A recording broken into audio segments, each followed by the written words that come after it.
दोस्तों, संभल के जामा मस्जिद का विवाद इस समय पूरे देश में चर्चा का विषय बना हुआ है। लेकिन हैरान करने वाली बात यह है कि लोगों को विवाद का कारण तक नहीं पता है और लोग विवाद पे फंसे जा रहे हैं। इसलिए मैंने एक विश्लेषण युक्त वीडियो तैयार किया है। इस वीडियो में मैंने एएसआई रिपोर्ट का भी विश्लेषण किया है, साथ ही जो 1000 साल पुराना नक्शा जारी किया गया है उसके विषय पे भी विश्लेषण किया है। साथ ही मैंने ये बताया है कि संभल में ये घटना अब की बार ही हुई है या इससे पहले भी हुई है। साथ ही मैंने कई तथ्यों पर, जैसे मुस्लिम पक्ष का क्या कहना है संभल विवाद पे, संभल जामा मस्जिद विवाद पे, और हिंदू पक्ष का क्या कहना है, इन सभी बातों का विश्लेषण किया है। ये वीडियो आपके लिए जागरूकता के लिए भी जरूरी है। साथ में ये वीडियो से आप जान जाएंगे कि पूरा विवाद क्या है और क्यों ये कारण बना हुआ है और क्यों मुस्लिम पक्ष बार बार कह रहा है ऐसा पहले कभी नहीं हुआ है। चलिए इसी बात से विश्लेषण की शुरुआत करते हैं और सबसे पहले शुरुआत करेंगे एएसआई रिपोर्ट से। और वो एएसआई रिपोर्ट है जो 150 वर्ष पुरानी है। 150 वर्ष पहले सन 1874 से 1875 के बीच में एक सर्वे किया है एएसआई ने, और एएसआई ने इस सर्वे को 1879 में इस सर्वे की रिपोर्ट बनाई थी। इसको तत्कालीन अधिकारी एसईएल करले ने किया था, जो लीड कर रहे थे। यह सर्वे की रिपोर्ट है। इस सर्वे की रिपोर्ट में कहा गया है कि यहां पर 20 वर्ग फीट केंद्रीय गुंबदकार कक्ष है, 20 वर्ग फीट का, और आसमान की ऊंचाई में 2 विंग है। आसमान की ऊंचाई में 2 विंग है ये, ठीक है। और इसके बाद से कहा गया है कि 50 फीट और 6 इंच उत्तर की ओर, जबकि दक्षिण की ओर विंग केवल 38 फीट 1 इंच का है। कहा गया है कि मस्जिद के अंदर और बाहर लगे खंभे किसी पुराने हिंदू मंदिर के हैं जिन्हें प्लास्टर करके छिपा दिया गया है। मंदिर के अंदर के जो खंभे हैं वो किसी हिंदू मंदिर के हैं जिन्हें प्लास्टर करके छिपाया गया है। रिपोर्ट के 25वें और 26वें पन्ने में उल्लेख किया गया है कि सर्वेक्षण के दौरान एक खंभे से प्लास्टर उखड़ने पर लाल रंग का खंभा दिखाई दिया, जो हिंदू मंदिर में पाए जाने वाले खंभों से मेल खाता है। यह सरकारी एएसआई की रिपोर्ट है। एएसआई की रिपोर्ट में बता रहा हूं। एएसआई के अधिकारियों का यह कहना था कि मंदिर के गुंबद का जीर्णोद्धार जो है वह हिंदू सम्राट पृथ्वीराज चौहान ने करवाया था। मस्जिद के भीतर शिलालेख भी पाया गया। इसमें यह लिखा था कि मस्जिद का निर्माण 933 हिजरी में हुआ था। इसे हिंदू मंदिर को तोड़कर मस्जिद में परिवर्तित कर दिया गया। साथ ही बाबरनामा की एक कॉपी मैंने यहां दिखा रहा हूं। ये जो बाबरनामा की कॉपी है, फ्रंट में भी आपको दिख रहा होगा कि बाबरनामा जिसे खुद बाबर ने लिखा था, ये बाबरनामा बाबर ने लिखा था, लेकिन इसका जो अनुवाद है वो बेवरेज ने किया था। जब अंग्रेज आए तो अंग्रेज था बेवरेज, उसने बाबरनामा का अंग्रेजी अनुवाद किया था।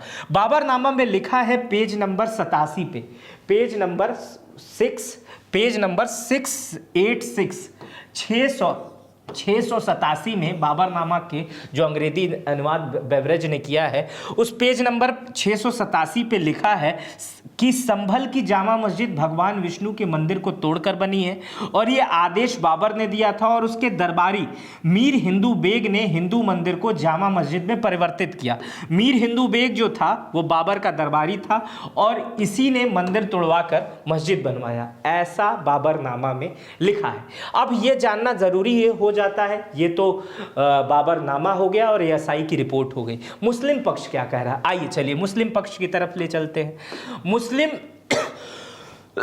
माफ कीजिएगा, मुस्लिम इस इमारत के निर्माण को बाबर का समय का बताते हैं। अब एएसआई की रिपोर्ट भी बताती है कि बाबर के समय की है, और मस्जिद के अंदर एक शिलालेख की ओर इशारा करते हैं जिसमें साफ तौर पर बाबर का नाम लिखा हुआ है। इस मंदिर के अंदर शिलालेख है जिसपे बाबर का नाम लिखा हुआ है, इशारा करते हैं। बार बार मुस्लिम कहते हैं कि देखिए इस पे बाबर का नाम तो लिखा हुआ है, लेकिन हिंदू कहते हैं कि यह जालसाजी है, इसकी तारीख काफी बाद की है। हिंदू दावा करते हैं स्लैब पर इसके पीछे मंदिर के मूलभूत हिंदू शिलालेख है। हिंदू ये कहते हैं कि इस शिलालेख को खोद दीजिए, इसके पीछे जो है वो असली शिलालेख है, आपको पता चल जाएगा कि ये मस्जिद है या मंदिर है। शिलालेख के ऊपर शिलालेख बनाया गया है। दूसरा, संभल जामा मस्जिद के अध्यक्ष मोहम्मद जफर कहते हैं कि यह मस्जिद किसी हिंदू मंदिर को तोड़कर नहीं बनाई गई है। उनका दावा है कि मस्जिद हिंदू मंदिर के कोई निशान नहीं है और यह पूरी तरह से अलग निर्माण है। जामा मस्जिद के अध्यक्ष कहते हैं कि ये पूरी तरह से अलग निर्माण है, किसी भी मंदिर को नहीं तोड़ा गया है। संभल जामा मस्जिद के एडवोकेट जफर अली कहते हैं, जफर अली साहब वहाँ से संभल जामा मस्जिद के से वो केस लड़ रहे हैं, तो ये कहते हैं कि 1529 में मुगल शासक बाबर के आदेश पर मीर बेग ने इस मस्जिद का निर्माण करवाया था। जामा मस्जिद समतल भूमि पर बनाई गई है, जिसके प्रमाण उनके पास हैं, हम आसानी से कोर्ट में जीत जाएंगे। ये कह रहे हैं मेरे पास प्रमाण है और हम आसानी से कोर्ट में जीत जाएंगे। हर मामला कोर्ट में इसी तरह आसानी से हल हो जाता तो कितना अच्छा होता। अभी मैं कोर्ट के विषय पर भी बात करूंगा, लेकिन अब सुन लेते हैं विष्णु शंकर जैन। विष्णु शंकर जैन वही हैं जिन्होंने राम मंदिर का केस भी लड़ा है, ज्ञानव्यापी में भी केस लड़ रहे हैं और इस बार संभल वाले मामले में भी केस लड़ रहे हैं। अब ये क्या कह रहे हैं, हिंदू पक्ष क्या कह रहा है, ये हिंदू पक्ष की बात कर रहे हैं तो इनकी बात भी सुनना जरूरी है। ये कह रहे हैं कि जामा मस्जिद पहले श्रीहर मंदिर था, 1529 में बाबर जामा मस्जिद का निर्माण करवाया। बाबर ने ही मंदिर तोड़कर मस्जिद बनवाई थी। मस्जिद बनाने के दौरान यहां पर मौजूद हरिहर मंदिर को तोड़ा गया और यहां पर भविष्य में भगवान कल्कि अवतार लेंगे। ये कहते हैं, कहा जाता है कि कल्कि भगवान का जब कलयुग में अवतार होगा तो संभल के इसी हरिहर मंदिर में होगा और उसी को जामा मस्जिद बना दिया गया है। चलिए, हिंदू पक्ष का दावा है कि मस्जिद में मंदिर की मौजूदगी से बहुत निशान मौजूद हैं। इसी को लेकर हिंदू पक्ष अदालत में याचिका दायर की है। 29 नवंबर को इस मामले की पहली सुनवाई है, ये विष्णु शंकर जैन कहते हैं। विष्णु शंकर जैन से मैंने बीते वर्ष में बात की थी जब अयोध्या का राम मंदिर का फैसला आया था। विष्णु शंकर जैन उस समय ही कह रहे थे कि ये जो पूरा मामला है इसमें हम लड़ाई लड़ेंगे और साथ ही कुतुब मीनार, भोजशाला, मथुरा और काशी का जो मंदिर है उसको भी तोड़कर ही बनवाया गया है और आने वाले समय में कोर्ट से हम लड़ाई करके वो भी जीतेंगे। और इसके कुछ अंश मैं आपको सुनाना चाहता हूं, ये आप सुनिए। मथुरा हम लोग जीतेंगे, उसी के बाद तुरंत भोजशाला जीतेंगे, टीले वाली मस्जिद जीतेंगे लखनऊ की, कुतुब मीनार जीतेंगे, ताजमहल जीतेंगे, अदीना मस्जिद जीतेंगे। जितनी जितनी जगह मंदिर तोड़ के मस्जिद बनाई गई है उन सारी जगहों पे कानूनी लड़ाई लड़ेंगे और एक एक करके उसको जीतने का काम करेंगे। जिस तरह से शहीद कैप्टन मनोज पांडे को जीत का जुनून था, उसी तरह से हमें हमारे धर्म के लिए जीत का जुनून है और इन सारी जगहों को लीगल माध्यम से, कोर्ट के माध्यम से जीतने का काम करेंगे। तो आपने विष्णु शंकर जैन को सुना। विष्णु शंकर जैन इस देश के बड़े वकीलों में से एक हैं। बीते वर्षों में उन्होंने राम मंदिर का केस भी जीता है, लेकिन इस बार विष्णु शंकर जैन संभल वाले मामले में है। लेकिन संभल वाले मामले पर कोर्ट का फैसला भी मुस्लिम पक्ष कह रहे हैं ऐसा पहली बार हुआ है। ऐसा पहली बार हुआ है जब 19 तारीख को ऐसा होता है कि 19 तारीख को याचिका कोर्ट में वाद दायर किया जाता है और उसके बाद से 11 बजे ये वाद दायर होता है। ध्यान से सुनिएगा, 11 बजे वाद दायर होता है, 1 बजे इस मामले की सुनवाई होती है, 4 बजे कोर्ट कमिश्नर का आदेश हो जाता है, 5:30 बजे कमिश्नर संभल को जिलाधिकारी से मिल लेते हैं। इसके बाद 6 बजे कोर्ट कमिश्नर सर्वे के लिए शाही जामा मस्जिद पहुंच जाती है और रात 7:30 तक कोर्ट कमिश्नर बाहर आ जाते हैं। मतलब 7.5 घंटे के अंदर वाद भी दायर हो जाता है, फैसला भी आ जाता है और सर्वे का आदेश भी हो जाता है और पहला सर्वे भी हो जाता है।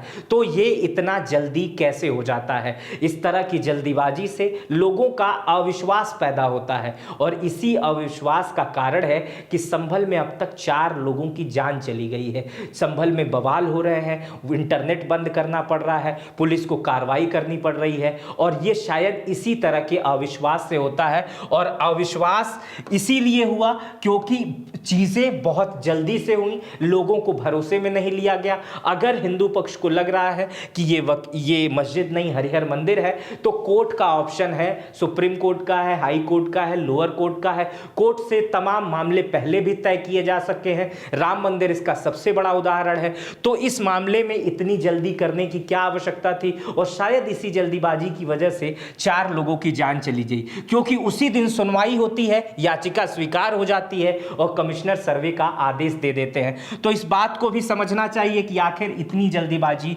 क्यों हुई। चलिए अब हम आपको ले चलते हैं उस नक्शे की तरफ जो नक्शा भी इस समय लोग चर्चा का विषय बनाए हुए हैं। ये एक महाराज जी हैं, इनका नाम है ऋषिराज गिरी, महंत ऋषिराज गिरी। ये केला देवी मंदिर के महंत हैं और इनका कहना है कि इनके पास 87 संवत का 987 संवत का एक नक्शा मौजूद है, जिस नक्शे में जो इस समय मस्जिद जिसे कहा जा रहा है जामा मस्जिद, उसे मंदिर के रूप में दिखाया गया है। उसके बगल में कुएं दिखाए गए हैं, तीर्थ दिखाए गए हैं। नक्शे में दावा किया जा रहा है शाही जामा मस्जिद हरिहर मंदिर के तौर पर नक्शे में मौजूद है। नक्शे में संभल तीर्थराज संभल के नाम से अंकित है, मतलब तीर्थराज संभल के नाम से अंकित है।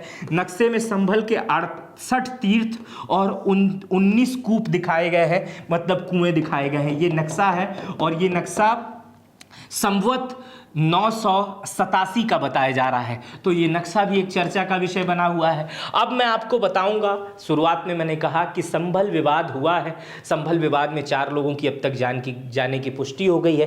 क्या इससे पहले भी ये विवाद हुआ था? तो इसका जवाब है हाँ, इससे पहले विवाद हुआ था। लेकिन पहले वर्तमान में क्या स्थिति है ये मैं आपको बता देता हूँ।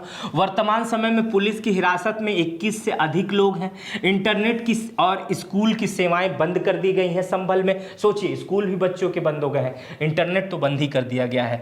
डीएम ने भारतीय नागरिक सुरक्षा संहिता 163 के अंतर्गत कई पाबंदियां लगा दी हैं और उसके बाद से 5 लोगों की मृत्यु हो चुकी है। प्रशासन ने हालांकि अभी तक केवल 4 की ही पुष्टि की है।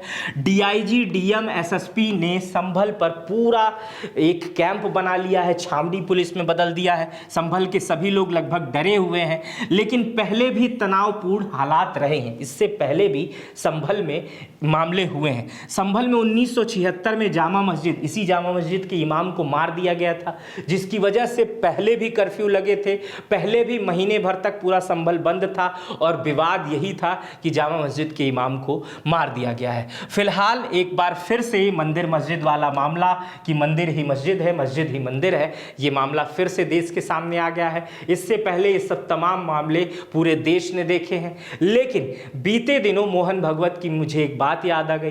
बीते दिनों जब राम मंदिर का फैसला आया था तो मोहन भगवत ने कहा था कि हर मंदिर में शिवलिंग ढूंढना बंद कीजिए, अब इस देश को तरक्की के रास्ते पे ले जाना है। लेकिन अभी भी कुछ लोग ऐसे हैं जो मस्जिदों में, मंदिरों में, तमाम जगहों पे अपनी अपनी चीज़ें ढूंढ रहे हैं। खैर, इस देश में संविधान है और सबको यह अधिकार है कि वो धार्मिक दृष्टि से जो चाहे वो समझ सकते हैं और उसके लिए कोर्ट में जा सकते हैं। लेकिन कोर्ट में जाएं, कोर्ट में फैसले हों, कोर्ट निर्णय दे और कोर्ट का ही फैसला मान्य हो तो ज़्यादा अच्छा है। इस तरह के दंगे हों, बवाल हों जिसमें देश के तमाम सुनहरे भविष्य मर जाएं, ये अच्छा नहीं है। मेरा नाम मित्र प्रकाश है। इस वीडियो पर अपनी प्रतिक्रिया जरूर दीजिएगा।